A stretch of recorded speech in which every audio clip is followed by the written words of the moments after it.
In the digital age that we live in, precision, accuracy, granularity is important. And clinical medicine is more challenging than ever. There are more therapies that help patients, but this therapy is based on information that comes from data. So we really have to do a good job converting data into information, and that's what HeartModel does.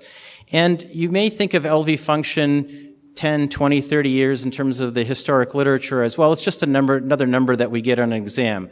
I hope after you see my talk that you'll understand why LV function is more than a number. It's really a guidepost that walks you through the therapy of the patient. So to kick it off, what I'll be talking today really is about global LV function. So regional is for another time. And essentially, heart failure is the end stage for just about every type of cardiac disease. And there's a long list that you can see here on the lower right. The important ones and the ones that come across commonly clinically in the adult, and again, I'll be speaking in the context of adults today with normally formed hearts, we deal with ischemia, ischemic cardiomyopathy, whether they be large or small reductions in LV function, size, and ejection fraction. Chemotherapy-induced changes in the heart, which essentially induces a mild or can induce a severe form of heart failure. And something we don't necessarily connect, but it turns out that structural heart disease and valve dysfunction, for example, mitral regurgitation, can cause changes in LV function. So just about anything that you order on an echo exam, it comes back to understanding what is the size and the ejection of the left ventricle.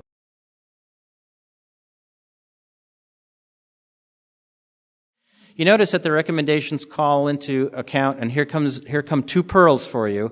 What are at least two problems with 2D echo and looking at LV volume?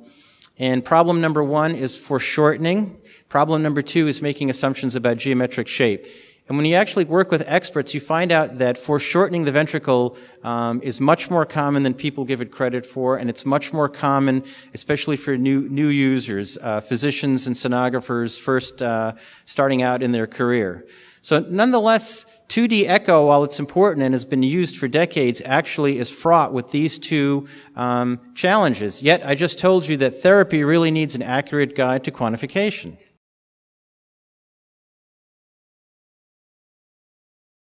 In fact, think beyond ischemic heart disease. If we look at the guidelines, these are American Heart Association, American College of Cardiology guidelines on management of patients with valve disease. If we look at the guidelines for aortic insufficiency, aortic stenosis, mitral regurgitation, LV volume and EF are smack in the middle of that. What you see there is basically a patient pathway. Basically, these guidelines are defining what is the optimum way based on medical evidence to care for a patient depending on what their state of cardiac function is. So if you see now, I'm painting a picture more than, well, this is just a number and we have to report the number. No, this number actually defines where you are on these care pathways.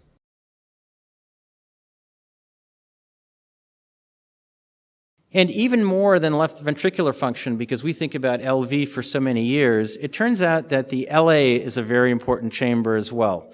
And actually, Dr. Tsang and I talk about diastolic function, and a very important marker of ventricular robustness, ventricular function, comes from markers of LA quantification. It turns out the literature shows definitively that the LA size is an important determinant of cardiovascular morbidity and mortality, and it's actually very commonly used in echo labs that keep themselves abreast of the latest literature. And you can see here a whole host of bibliography, journal entries corroborating the use of LA size as an important marker for patient outcome. So we're really painting a picture here of something very, very important for the clinician, and even more important, not just for the sonographer and for the echocardiographer or echo physician, but frankly for the referring physician, the surgeons, the interventionalist, and most importantly, the patient.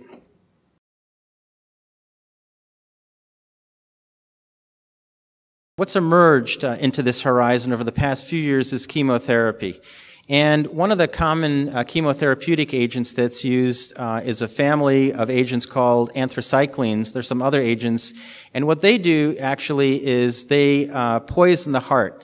But the use of high precision echo, both in speckle tracking and LV volume detection, has shown that actually the heart gets poisoned at the first drop of chemotherapy, and different patients respond differently to that. So in fact, you can see here, even early in months in cancer therapy, there's a decrease in contractile function. Depending on how that chemotherapy dose is modulated, there can be return of contractile function, but over time, various cardiac stresses, oxidative stresses, repeat chemotherapy can actually cause a decline in LV function. And it's very, very important to measure this LV function, not only in terms of strain, which you hear a lot of papers talk about, but it turns out that understanding volume as a marker for left ventricular remodeling is very important in chemotherapy.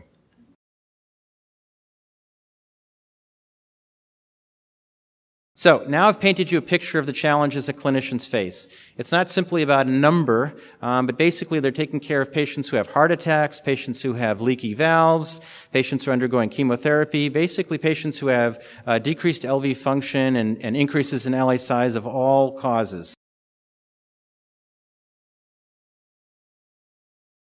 From a Philips healthcare perspective, outside of ultrasound, anatomic intelligence comprises a few components.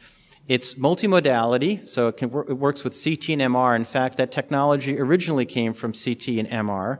And it works from the 3D aspects of that multimodality imaging. Essentially, knowledge is generated by looking at a multitude of imaging modalities of an organ, and that knowledge is amassed into a database, and then very specific adaptive system intelligence, proprietary Philips intelligence is used to actually run anatomic intelligence.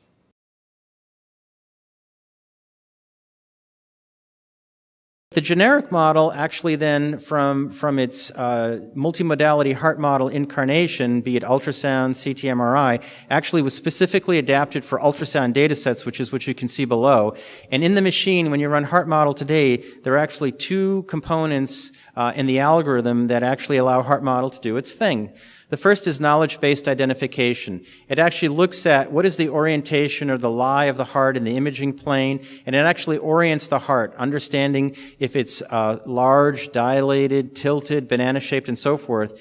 And then it goes through a second stage, which is patient-specific adaptation. So then it really localizes to the local nooks and crannies of the heart for that specific patient, so that actually you get the best possible fit. So those are the two components, and you'll hear more about that later. In case you forgot, heart model is fast, easy, and reproducible. So let's understand what this means a little bit more in detail as I go through the remainder of my talk.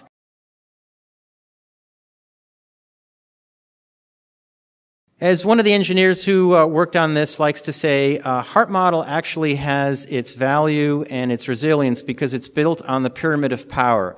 So only Philips actually has the portfolio of anatomic intelligence technology, Insight imaging, and PureWave X-matrix transducer technology.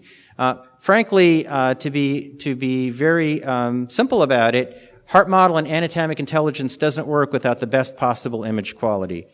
It's because of PureWave and X-matrix that you get the exquisite 3D image quality that you can in an ultrasound transducer, and it's Insight imaging technology that really brings all that signal out from the transducer. So with the best possible 3D images, you create the foundation for which heart model operates. And this is actually very important because anatomic intelligence depends on the whole package. It's important for you to realize it's this whole portfolio, this pyramid of power, that's actually very important.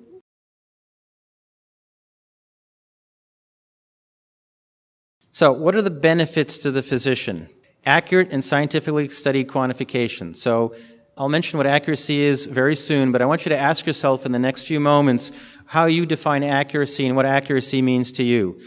The other benefits are less key clicks. Because of the automation, there's no orientation needed. That's because of the knowledge-based identification. Actually, heart model does its thing to actually streamline and make quantification very easy. In fact, it doesn't just make it easy, it makes it fast, because as you can see in the video, it just takes seconds. And in fact, to get a whole view and all of the views of the heart in multiple planes, you actually can't get all of those planes in seconds the way you can from a single 3D acquisition. And you get automated views, as you can see here below.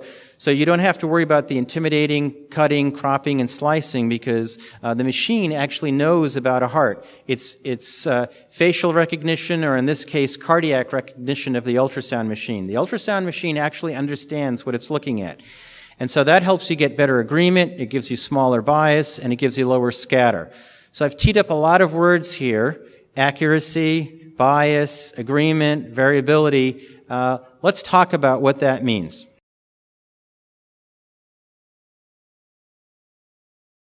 Let's talk about precision, because that's probably a little bit easier concept to start off with. If you look at the X's, you can see in the top half of the image, the X's are all close to each other.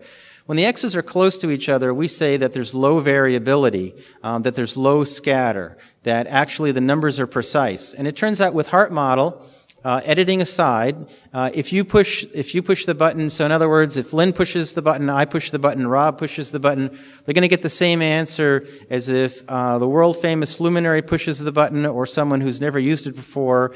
And that's why HeartModel is quite precise. And so that's very important.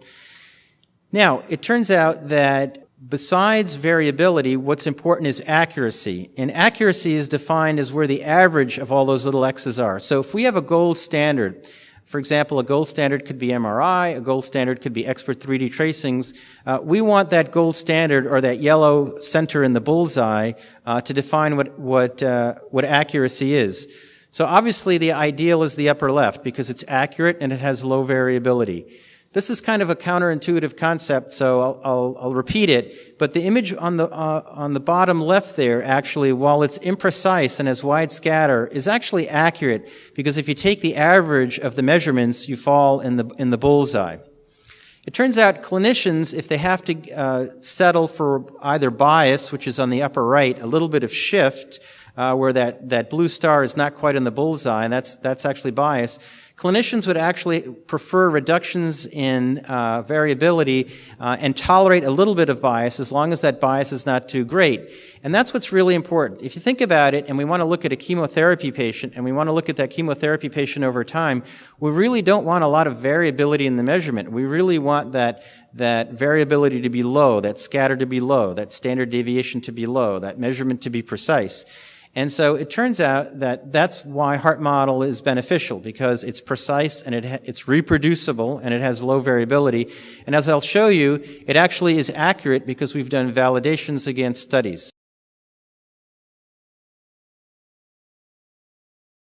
So the benefits to the physician then, if we kind of start to tie all these pieces together and bring all these pieces together. This is an EA-ASC or EACVI guideline on 3D echo, and you can see on the lower right there the two nemesis of 2D echo, which are foreshortening and geometric assumptions. Well, the benefits of 3D quantification are no foreshortening, no geometric assumptions, and in fact, fast and easy. So this is the holy grail. So basically what you're learning about today, and I make no reservations about it, is you're looking at the holy grail of 3D quantification for the left ventricle and the left atrium. The good news is that HeartModel is flexible. You can define for your lab where you want HeartModel to define the border. Goes without saying, and you'll see examples of the regional editing, which is simple and easy to use. And again, the automated views give you very intuitive visualization of 3D views.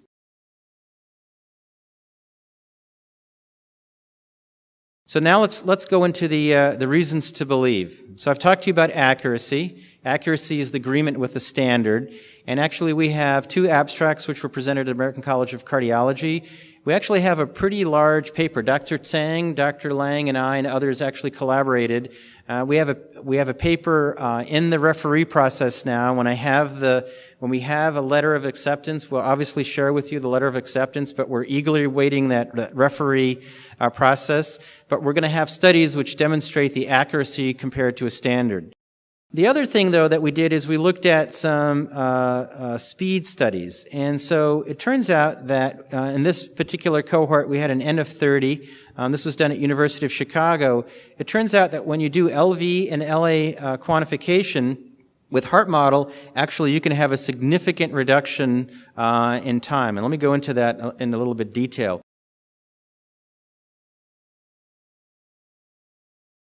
It turns out that there is an 82% reduction if editing aside with HeartModel, and even if you do editing, there's a 63% reduction in the speed with which you can do this. So think about it. We've got accurate and we've got reproducible quantification. Reproducible is the same as precise. And interestingly, when you do that, you have it not only in 3D, but you actually have it faster than 2D. So you can actually have your cake and eat it too, as they say in America. So you can have your great quantification by 3D, and you can do it more quickly at the same time. And actually, if you do a little scenario here, and you have an exam in a lab you have 50 exams in a lab that have a pretty significant throughput per day, at 3 to 6 times faster, you can actually save a huge amount of time. So if it takes you 3 hours by conventional quantification, even with editing, you're down to an hour or even half an hour if you have minimal editing. And the global tools can actually help you get to that point where you're actually doing minimal editing. So huge reductions in time here. So this is actually, again, why this is a dramatic benefit of HeartModel.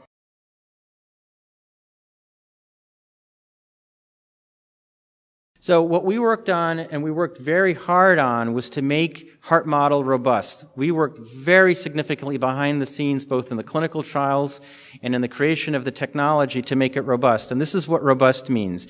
Robust means it's like that mountain bike there on the lower right. Sure, it works on pavement, but it works on the mud. It works under dry conditions. It works in wet conditions. So HeartModel runs on many, many types of patients and many, many types of pathology. So that's what we mean by not only reproducible, but robustly reproducible.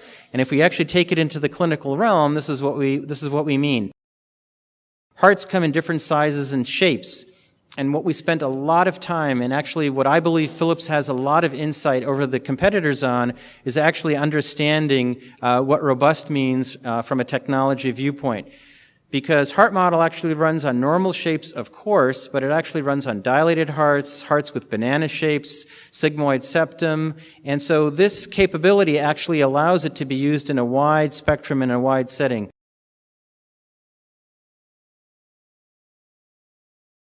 So to summarize for you, essentially what HeartModel is all about is using the benefits of 3D quantification, but doing it with more patients in less time and satisfying the higher demand on quality. LV function is critical, as is LA function, in assessing ischemia, cardiomyopathy, valvular disease, and many conditions. And Philips anatomic intelligence technology, and HeartModel in particular, is fast, easy, robustly reproducible. And you will be seeing scientific proof of accuracy, which has already been published and which is coming. Innovation and you. Philips.